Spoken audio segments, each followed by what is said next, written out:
Assalamualaikum warahmatullahi wabarakatuh.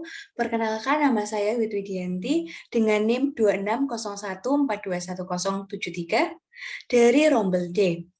Di sini saya akan menjelaskan tentang jenis membaca, yaitu membaca nyaring. Materi yang pertama yang akan saya jelaskan yaitu pengertian membaca nyaring.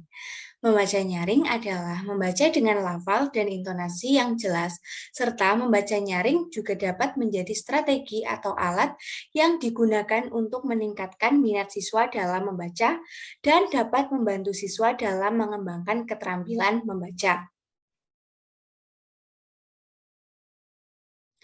Terdapat pula pengertian membaca nyaring menurut beberapa para ahli. Yang pertama yaitu menurut Walker Dalhouse.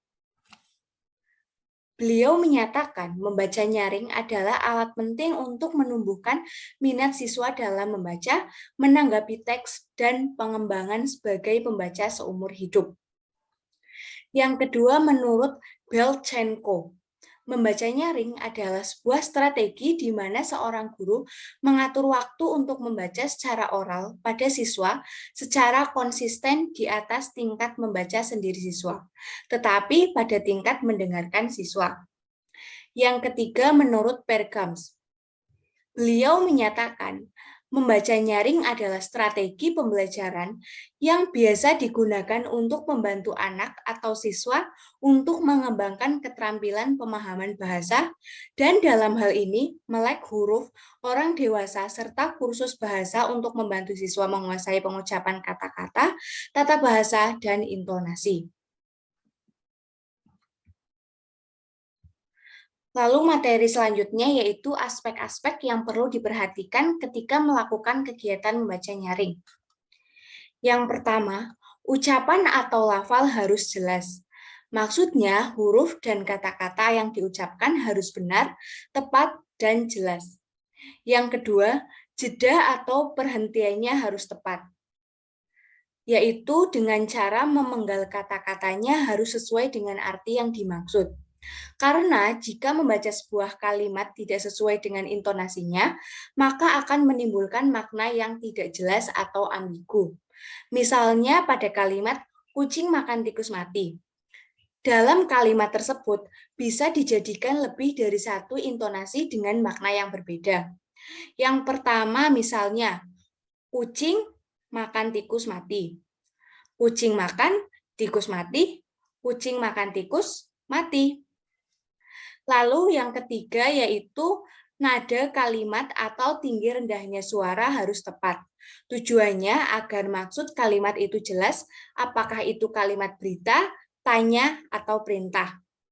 Aspek yang keempat yaitu tempo. Tempo adalah cepat atau lambatnya membaca. Jika terlalu cepat membaca, pendengar akan sulit mengerti.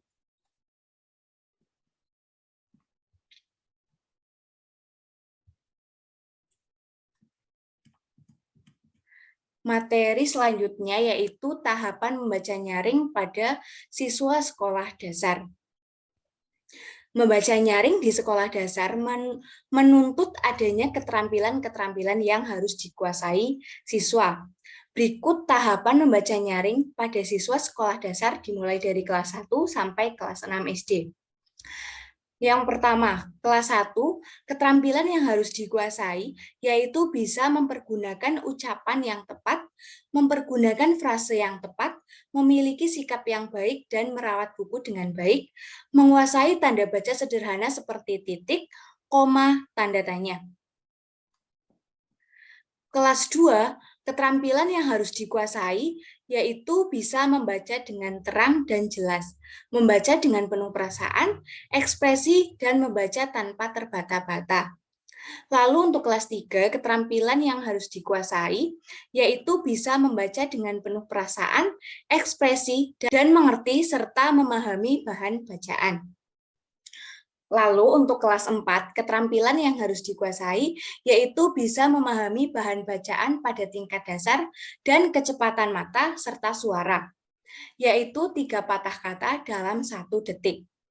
Lalu untuk kelas 5, Keterampilan yang dikuasai yaitu bisa membaca dengan pemahaman dan perasaan, kecepatan yang beragam dalam membaca nyaring sesuai dengan bacaan, dan membaca terus-menerus melihat pada bacaan.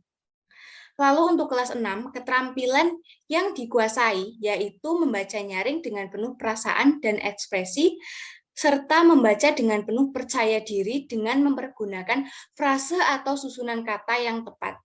Dalam membaca nyaring, penglihatan dan ingatan juga turut aktif.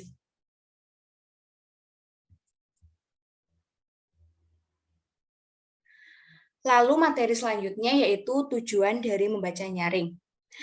Tujuan dari membaca nyaring yaitu untuk memperoleh informasi, untuk mendapatkan pemahaman, untuk mendapatkan kesenangan, dan untuk melatih agar dapat mengucapkan kata dengan jelas, tepat, dan tidak terbata-bata. Selanjutnya yaitu manfaat dari membaca nyaring. Yang pertama, membaca nyaring dapat menyontohkan proses membaca yang positif kepada siswa. Yang kedua, memperbanyak kosakata siswa. Yang ketiga, menambah informasi baru kepada siswa. Yang keempat, mengenalkan kepada siswa bahwa banyak bentuk karya sastra yang berbeda. Lalu yang kelima, membuat siswa berlatih untuk menyimak dan menggunakan imajinasinya. Lalu materi selanjutnya yaitu kelemahan dan kelebihan dari membaca nyaring. Yang pertama, kelebihan dari membaca nyaring. Membaca nyaring dapat menambahkan rasa percaya diri. Lalu dapat melatih siswa untuk aktif di dalam kelas. Lalu memudahkan seorang guru dalam mengevaluasi kemampuan membaca siswanya. Membaca nyaring juga dapat meningkatkan kemampuan berbicara pada pembaca, serta meningkatkan kemampuan menyimak untuk pendengar. Kelemahan yang dimiliki oleh membaca nyaring, yang pertama yaitu membaca nyaring mengeluarkan banyak energi, karena energi yang dikeluarkan lebih banyak daripada membaca dalam hati, dan akhirnya membuat fisik menjadi cepat lelah. Yang kedua, tingkat pemahaman lebih sedikit, karena pada saat membaca lebih mementingkan pelafalannya dibanding memahami isi bacaannya. Lalu, kelemahan yang ketiga yaitu membaca nyaring menimbulkan kegaduhan dan mengganggu orang lain, karena dalam membaca nyaring harus bersuara keras. Berikut video praktik membaca nyaring. Di sini saya akan mempraktikkan langsung membaca nyaring, yaitu dengan membaca teks berbahasa Jawa dengan membaca wacan teks bahasa Jawa. Di sini saya akan membawakan wacan bahasa Jawa yang berjudul Bocah Kelemon Angel Open-opene. Bocah kang awake kelemon biasane luwih akeh kang ngalami bab-bab kang kurang prayoga tumrap kesehatan. Becik kesehatan mental lan kesehatan awak menawa ketandingake karo bocah kang bobote normal. Mengkono pratelane Dr. Sarah A. Mustilo, salah sawijining peneliti saka Pusat Medis Universitas Duke ing Durham, Carolina sisih lor. Panaliten sajerone 8 taun tumrap bocah kang cacahe 1000, kabeh bocah turunan Eropa kang padha dene kelemon antuk sawetara sesurupan. Bocah kang kelemon, ora lanang ora wadon akeh kang duweni tanda penyimpangan psikologis ing antarane asring padha nerak aturan. Bocah-bocah lanang kang kelemon uga gampang depresi.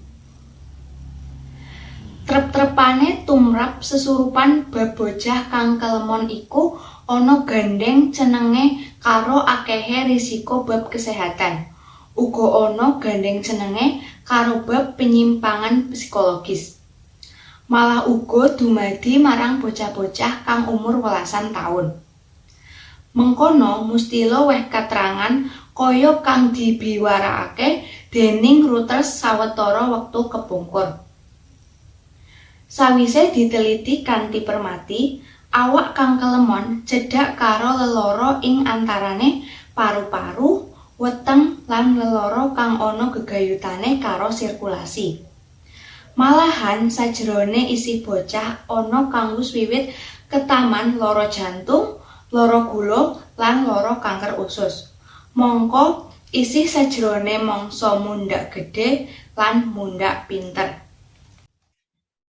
Sekian presentasi yang dapat saya sampaikan. Dari penjelasan materi yang saya sampaikan, saya dapat menyimpulkan bahwa membaca nyaring biasanya diterapkan ketika membaca bacaan tertentu seperti membaca puisi di depan kelas, membacakan teks berita, membacakan pengumuman, membacakan cerita, membacakan dongeng, membacakan teks pidato, dan lain sebagainya. Jadi dapat disimpulkan bahwa membaca nyaring tepat digunakan pada saat kita dituntut membacakan teks, bukan untuk diri kita sendiri, melainkan untuk orang lain. Namun membaca nyaring juga memiliki kelemahan, yaitu tingkat pemahaman pada bacaan yang rendah. Sekian presentasi dari saya, kurang lebihnya mohon maaf. Terima kasih. Wassalamualaikum warahmatullahi wabarakatuh.